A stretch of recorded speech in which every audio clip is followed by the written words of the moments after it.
ഇംഗ്ലീഷിൽ നിങ്ങൾക്ക് double pass നേടണമെങ്കിൽ നിങ്ങൾ സ്കോർ ചെയ്യേണ്ട മാർക്ക് എന്ന് പറഞ്ഞാൽ അത് 48ആണ്. ഈ 48 മാർക്കാണ് നമ്മുടെ സേഫ് സോൺ എന്ന് പറഞ്ഞാൽ. അതായത് ഫുൾ മാർക്കിന് വേണ്ടിയിട്ട് പഠിക്കുന്ന, അതിന് വേണ്ടിയിട്ട് പണിയെടുക്കുന്ന കുട്ടികളുണ്ടാവും. അതിൻ്റെ തൊട്ട് താഴെ A+ പ്രതീക്ഷിച്ച് അതിന് വേണ്ടിയിട്ട് പണിയെടുക്കുന്ന കുട്ടികളുണ്ടാവും. പക്ഷേ എനിക്കിതൊന്നും ഒരിക്കലും നേടാൻ പറ്റില്ല, എനിക്ക് അത്രയും ഇംഗ്ലീഷ് അറിയില്ല, എനിക്ക് അറ്റ്ലീസ്റ്റ് ഒരു ഡബിൾ പാസിനുള്ള ഒരു 48 മാർക്കെങ്കിലും വേണം എന്ന് വിചാരിക്കുന്നവരുണ്ടാവും. ഞാൻ എപ്പോഴും പറയാറുണ്ട്, A+ൽ കുറഞ്ഞതൊന്നും നിങ്ങൾ പ്രതീക്ഷിക്കരുത്. അത് അല്ലെങ്കിൽ ഒരു മിനിമം മാർക്കിന് ഒരിക്കലും നിങ്ങൾ പഠിക്കരുത്. നിങ്ങൾ ഏറ്റവും വലിയൊരു ലക്ഷ്യം എങ്ങനെയെങ്കിലും ഒരു A+ വാങ്ങണം എന്നുള്ളതായിരിക്കണം എന്നല്ല ഞാൻ എപ്പോഴും പറയാറുണ്ട്. പക്ഷേ ഞാൻ ഇപ്പോഴും പറയുന്നു, ഒരു സേഫ് മാർക്ക്, അതായത് 48 എന്ന് പറയുന്നത് നമ്മുടെ ബഫർ സോണാണ്. അതായത് അതിൻ്റെ താഴേക്ക് പോയി കഴിഞ്ഞാൽ നിങ്ങൾ വലിയൊരു ഡേഞ്ചറിലായിരിക്കും. അപ്പോൾ 48 മാർക്കെങ്കിലും എങ്ങനെയെങ്കിലും വാങ്ങിക്കാൻ നിങ്ങൾ എന്തൊക്കെ കാര്യങ്ങളാണ് ഫോക്കസ് ചെയ്യേണ്ടത്? വളരെ കുറഞ്ഞ സമയം കൊണ്ട് ഞാൻ പറഞ്ഞുതരാം.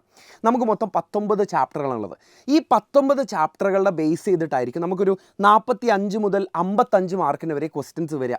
അതായത് 80 മാർക്കിൻ്റെ ചോദ്യപേപ്പറിൽ 45 മുതൽ 55 മാർക്കിന് വരെ ചോദ്യങ്ങൾ വരിക ഈ ഒരു ടെക്സ്റ്റ് ബുക്കിനെ ബേസ് ചെയ്തിട്ടായിരിക്കും. ബാക്കി ഒരു 10 മാർക്കിന് വരെ നമുക്ക് ജനറലായുള്ള ക്വസ്റ്റ്യൻസ് പ്രതീക്ഷിക്കാം. ന്യൂസ് പേപ്പർ റിപ്പോർട്ട് പോലത്തെ, അല്ലെങ്കിൽ ചിലപ്പോൾ ഒരു പാരഗ്രാഫ് പോലത്തെ, അല്ലെങ്കിൽ ചിലപ്പോൾ ഒരു പാസേജ് തന്നിട്ട് അതിനുള്ള ക്വസ്റ്റ്യൻസ് ഒക്കെ നമുക്ക് ജനറലായിട്ടുള്ള ക്വസ്റ്റ്യൻസിൽ ഇൻക്ലൂഡ് ചെയ്യാം. അതായത് ഒരു 10 മാർക്കിന്. അപ്പോൾ 65 മാർക്കായി. ബാക്കി നമുക്കൊരു ഗ്രാമറിന് അങ്ങോട്ട് വിട്ടു കൊടുക്കാം. അതായത് ഒരു 10 മുതൽ 15 മാർക്ക് മാക്സിമം ആണ് കേട്ടോ. സാധാരണഗതിയിൽ ഒരു 10-12 മാർക്കിനൊക്കെ വരാറുള്ളൂ. ഏകദേശം ഇതെല്ലാം കൂടെ ചേർത്തിട്ടാണ് നമ്മുടെ 80 മാർക്കാവുന്നത്. ഞാൻ പറയുന്നത്, നമ്മുടെ ഈ 45 മുതൽ 50 മാർക്ക് അല്ലെങ്കിൽ 55 മാർക്കാണ് ഏറ്റവും ഇമ്പോർട്ടൻ്റ് ആയിട്ടുള്ളൊരു മാർക്ക് എന്ന് പറഞ്ഞാൽ. അത് നിങ്ങൾക്ക് കിട്ടണമെങ്കിൽ 2 കാര്യങ്ങൾ നിങ്ങൾ ശ്രദ്ധിക്കണം. ഈ 19 ചാപ്റ്ററിൻ്റെയും എക്സാം പോയിന്റുകൾ, അതായത് ഒരു 10 മുതൽ 15 പോയിന്റുകൾ നിങ്ങൾ പഠിച്ചു കഴിഞ്ഞാൽ നിങ്ങളൊരു സേഫ് സോണിലാണ്. ഈ പോയിന്റുകളും അതിൻ്റെ കൂടെ നമ്മുടെ എല്ലാ ഡിസ്കോസിൻ്റെ ഫോർമാറ്റുകളും കൂടെ നോക്കിക്കഴിഞ്ഞാൽ ഒരു 55 മാർക്കിൽ ചുരുങ്ങിയത് നിങ്ങൾക്കൊരു 40 മാർക്കെങ്കിലും കിട്ടും. അതിൻ്റെ കൂടെ തന്നെ നമ്മൾ ഈ ജനറലായിട്ട് ചോദിക്കുന്ന ക്വസ്റ്റ്യൻസ് നിങ്ങൾ ഇനിയിപ്പോൾ ഒരു പകുതി തെറ്റിച്ച് കഴിഞ്ഞാലും ഏകദേശം നമുക്കൊരു 5-6 മാർക്ക് കിട്ടും. ബാക്കി വരുന്നത് ഗ്രാമറാണ്. ആ ഗ്രാമറിൻ്റെ ഒരു പകുതി മാർക്കെങ്കിലും നിങ്ങൾ സ്കോർ ചെയ്യാൻ പറ്റിക്കഴിഞ്ഞാൽ, അതായത് ഗ്രാമറിൽ നിങ്ങൾ എന്തായാലും നോക്കിയിട്ട് പോകേണ്ട ഭാഗങ്ങൾ ഞാൻ പറഞ്ഞുതരാം. അതിലൊന്ന് റിപ്പോർട്ടർ സ്പീച്ചാണ്, 2 എഡിറ്റിംഗ് ആണ്, 3 ഇഫ് ക്ലോസ് ആണ്, 4 ഇവിടെ 8ാമത്തെ പോയിൻ്റാണ്, 4 കൊഹസീവ് ഡിവൈസസ് ആണ്.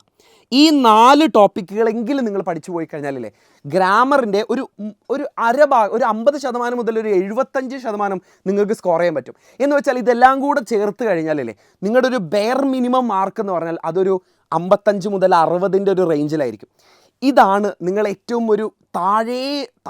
താഴെയുള്ള നിങ്ങളുടെ ഒരു ബഫർ സോണായിട്ട് സെറ്റ് ചെയ്ത് വെക്കേണ്ടത്. എന്ന് വെച്ചാൽ ഇതല്ല നിങ്ങളുടെ ലക്ഷ്യം A+ തന്നെയാണ്.